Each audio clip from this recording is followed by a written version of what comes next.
That's a behind throw, but the lineman is on him. Look at the stick work that he's in. Now that was a bad throw, luckily for me, and I knew because of the blitz that there was a lineman on him. Still underthrow ball, but once again, ratings and realism, like you talk about it, everybody complains about.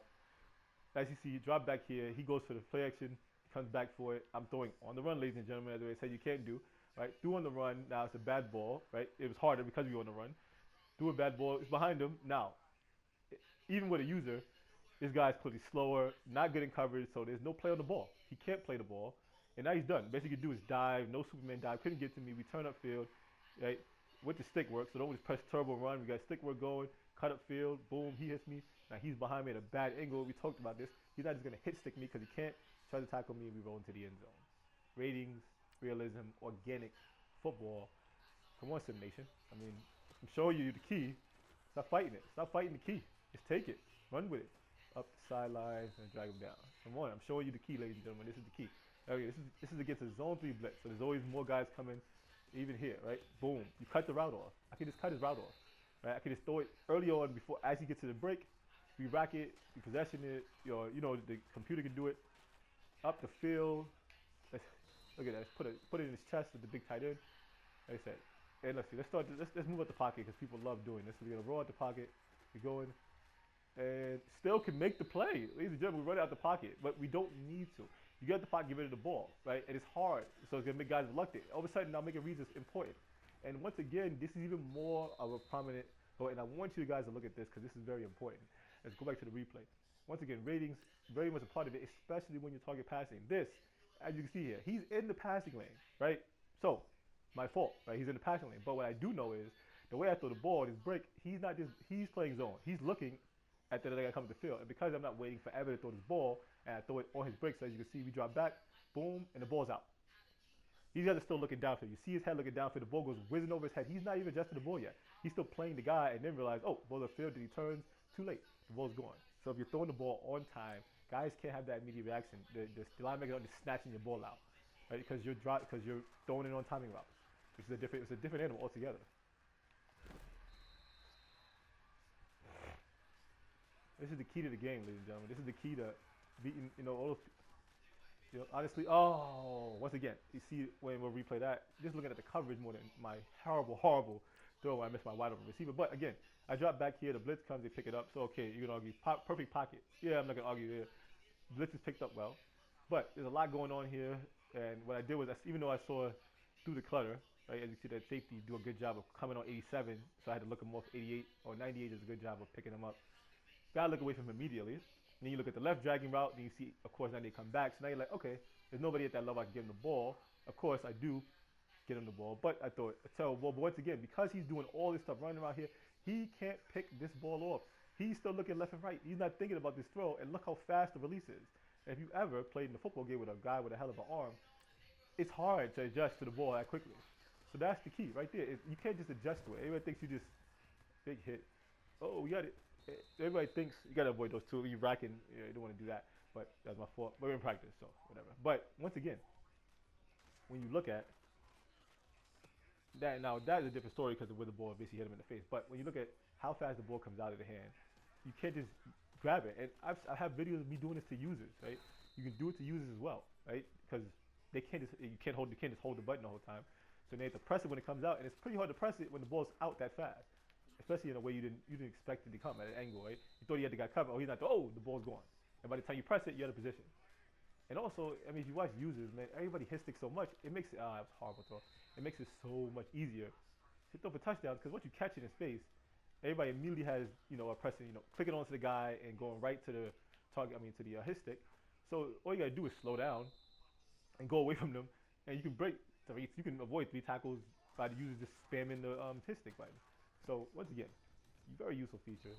Tons of shit you can get done. And I just don't understand the hate for this feature or the lack of popularity of this feature. Like this feature, man, it's bad throw.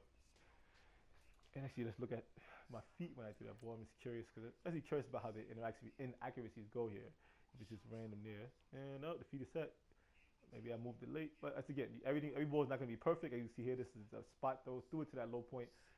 So I felt the blitz coming. I saw the heavy presence on the right side, and I saw my tight end. I figured my runner would get caught up in the whatever was going on here. So I said, let me throw this quick route, get the completion, try to throw it low because I saw the safety head over to help. And I said, okay, this is the only place he can get it. And not threw it too low. You live with it. You live with that. Right? That's a realistic incompletion that you would see in an NFL football game.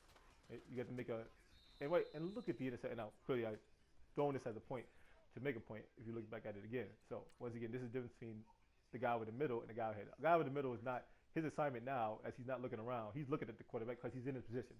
His attention's not there, and he's also pretty deep back into this play. So, and look at the way he catches it. He has to adjust to this ball. The ball's coming over his head. He jumps back because that's how late he reacts to it. If you can see it, he reacts to it so late. The ball pulls him back. He doesn't snatch it. So he's not running this back for 6. Right? He has to get up. This guy's not running this back for 6. Like if this was a regular pass, because he would catch it and run the other way. No, he reacted late to it because it came so quick.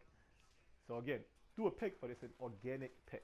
You're not thinking about, oh, well, this is definitely going to be a pick 6 because the ball moved at a different trajectory.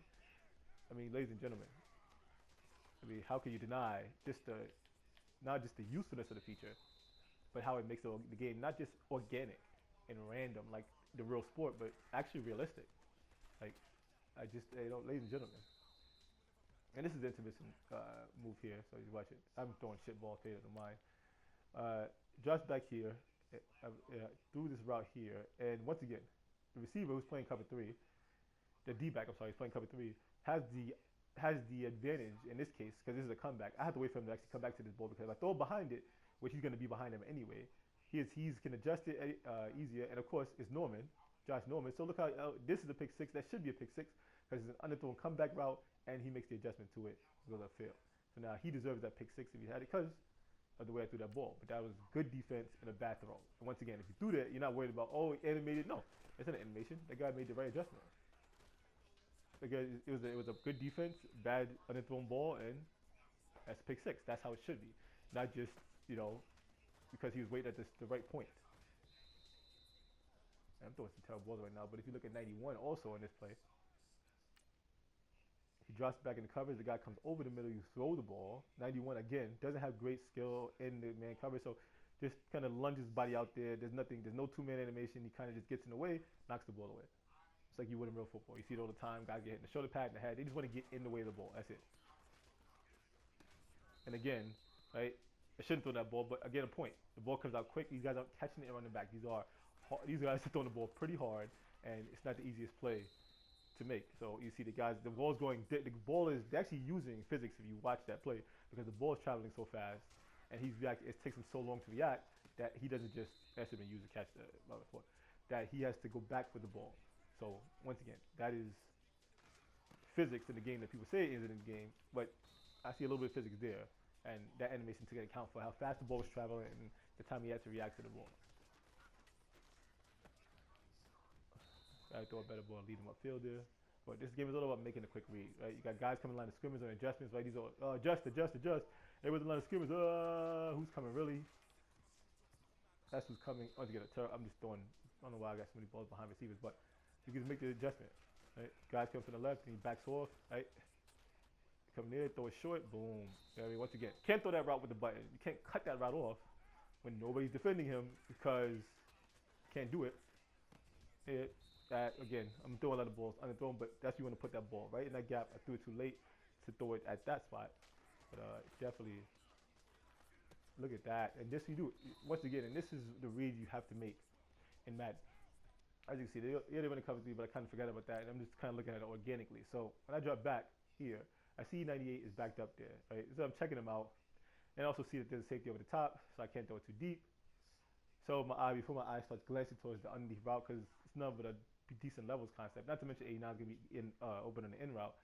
He comes down, and now he's looking at the guy. And like I said, even this is a user. They're not pressing triangle yet because they can't, and they're not staring at your motion, your arm motion, right? They're waiting to see the ball in the air, and better than that, they're waiting to see the ball in that normal trajectory, right? So they're not going to react to the ball being released. They're going to react to where they think the ball should be and how fast it's going to travel, like because the known speed in which it travels, and the known angle is going to travel because of Madden rules. When you press a button, only one thing can happen.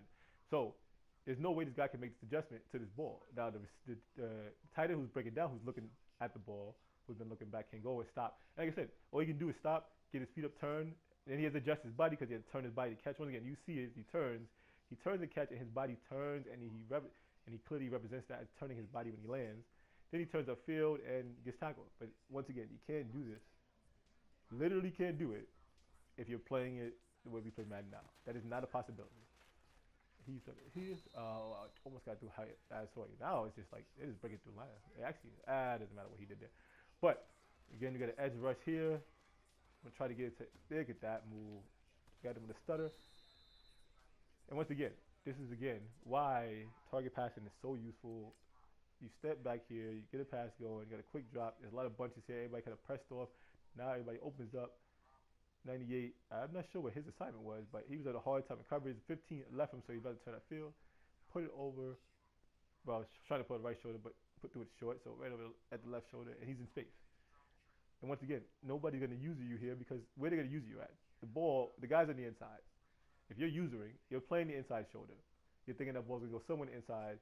If you throw it over the right shoulder, there's no way you can stop that as a user. The ball's going to throw your head. It's going to come too fast. You can't press triangle fast enough. It won't activate because of user timing, and you're good. And I got a video earlier. If you look at my channel, go on John Coltrane, same way it's spelled in my username on YouTube. My last video is just about that, about how you can expose users by using this feature, because it's hard to use it when the person's throwing to a random spot instead of just throwing in an angle or along the speed of a route. And that's what Madden does now. When you throw a crossing route, that ball's gonna go basically 5 feet ahead of the wide receiver every time. So you know all you do is protect that, and you're good. Just be there. I should have just possessed and catch that, but I just see good placement because I saw that guy cheating over. Yeah, Madden's all about just the ball on I gotta replay that one. Ball on a certain trajectory, and you playing that. We all know how fast the ball goes. If you're throwing a crossing route, every user that's good knows where to be. You know what I mean? And you don't have to worry about it. In real football, you playing zone, you can't just assume where the ball's gonna go. Right? You'll play in front of the route, but you still you're not gonna give it all up knowing that the ball's gonna go there, because what happens if you underthrows them or throws it back shoulder or throws it low or throws it high, and then kind of in between speed, you gotta adjust to that. And that's what Madden just doesn't take into account, because it can't, because you just press a button to throw the ball. I mean, come on, people. I mean, if you did that in 2K basketball, you'd be like, what is this about? Like, you'd be like, this is corny. You know what I mean? Like, but we do it in Madden, and everybody thinks it's good. I just don't, for the life of me, I can't understand it. I just don't get it. As you see here, the blitz comes in, and it's a good job by the linebacker. Like, reading, coming at me, so he's looking at me, and then he jumps up, and look at this realistic swat, comes down on the ball. He's facing a guy, and actually gets hit in the helmet with the ball, but he's up there, but you see his hands coming down here, and almost gets picked off, but can't because of the wild one.